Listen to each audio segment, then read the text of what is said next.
Why are you getting so technical with color analysis references? Disclaimer for this video. This really is intended only for clients of mine.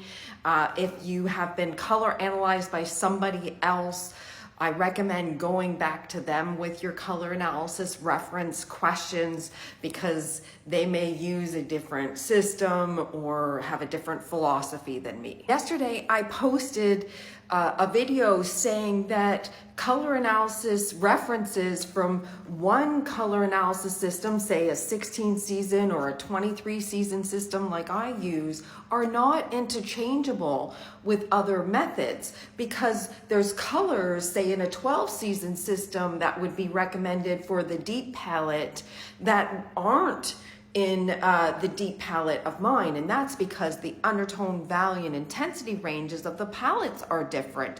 The hair, makeup, clothing, and accessory color recommendations are different between systems. So use the references you were given with your color analysis, and if you're a client of mine, everyone receives a digital color reference, and on page 1 of that digital reference, there's a link to handheld fabric purchases if that's something you wanted to purchase. I find if you're a client of mine, everyone skips over page 1 of the digital download, but that page has a wealth of information, including a playlist of videos going through how to implement your results and very detailed videos about hair color. Any color analysis reference you receive, whether it be a wallet or color strips or the digital reference, is just a reference. It is not an exact match swatch for your palette.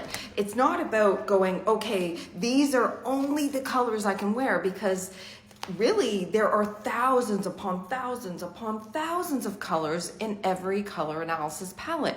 These, whatever one you choose to use, are harmony guides. When you find out your color analysis result, it's about then training your eye on how to identify colors that harmonize with your palette, because in stores you'll never find exact match swatches to whatever reference you receive. If you're a client of mine, in the digital reference, there's this color dimensions section that lists some words for you.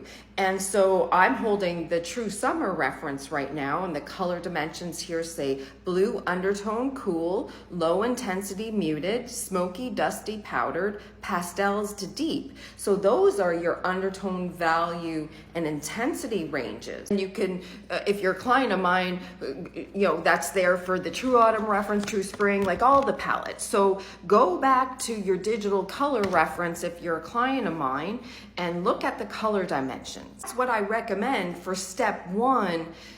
Before even starting to shop for your palette, familiarize yourself with the words there. When I shop for my summer colors, the words smoky, dusty, powdered are in my mind. Pastels to deep, so pastels to deep is the value scale. Low intensity, so soft. I think of the undertone last, and I recommend doing that for every palette. Like, I find so many people get stuck, okay, I better, when I go shop, people think about undertone first and get lost. I highly recommend thinking about the value and intensity first, and I find the undertone just naturally works itself out. I wouldn't think of undertone top of mind when shopping. Here's a True Summer color pillow as an example. I wouldn't look at this and go, oh, is this undertone cool or warm first? I would think the words, is this color pastel-y?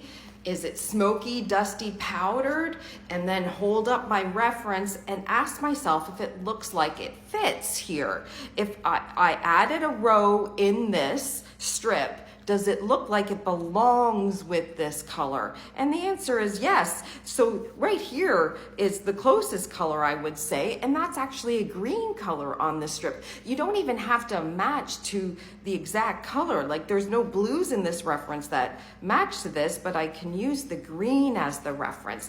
In theory, too, any color analysis reference you use could in essence be one color and just variations of that color for you to match to. So you don't even have to match the exact color. Here's what I would say though. If there is a main color that isn't in your strip, like in the True Summer one, there isn't an orange as an example, I would not then assume there's an orange in your palette. Here, for example, is a strip given to deep palette people, so true deep, deep autumn, deep winter. If I went online, a 12 season system might have an orange in there for deep autumns. There is no orange recommended for deep autumns in the color analysis system I use. So if a color isn't in this strip, I would assume that it's not recommended for you. When I say that, I mean the general category of the color, like orange and what have you. And just like True Autumn, there really isn't a pink here. Your pink in a True Autumn palette is more like a orange or a salmony color. If you're a client of mine and still have color analysis reference questions after going through this video and all the page 1 playlist content about how to use a reference for hair, makeup, clothing, accessories in your digital download, and you still have questions, please comment below, but identify if you're a client of mine, because I'm only going to respond to clients of mine. Like I said, if you were assessed in a different color analysis system or by a different person, please go to them with your reference questions, because they aren't interchangeable between professionals or systems in my experience. To summarize, color analysis references, no matter which one you choose to use, are harmony guides and not exact match swatches. And one final tip is, if you're holding a reference up to whatever you're contemplating purchasing and you see that it's a match or not, don't just try to wrap your mind around why it is or isn't a match. You're gonna get all confused, and that's gonna take a lot of time. You're getting so technical. Just ask. Harmony isn't really technical. Harmony is about a vibe and a feeling when implementing results. While things are quite technical sometimes when getting at a color analysis result, in implementing that result, I wouldn't be getting so technical and scientific and things like that, in my opinion. Additional thoughts is, don't use text names for color references as well, because that's, again, getting too technical. If I was to type in some of those text names for colors into, say, an internet search engine, you're going to receive a million different visuals back of the color, and some of those visuals would be incorrect. Use your color analysis references, whatever one you're using, as a harmony guide, and use it as a visual reference would be my advice. I hope this helps. Have a great day.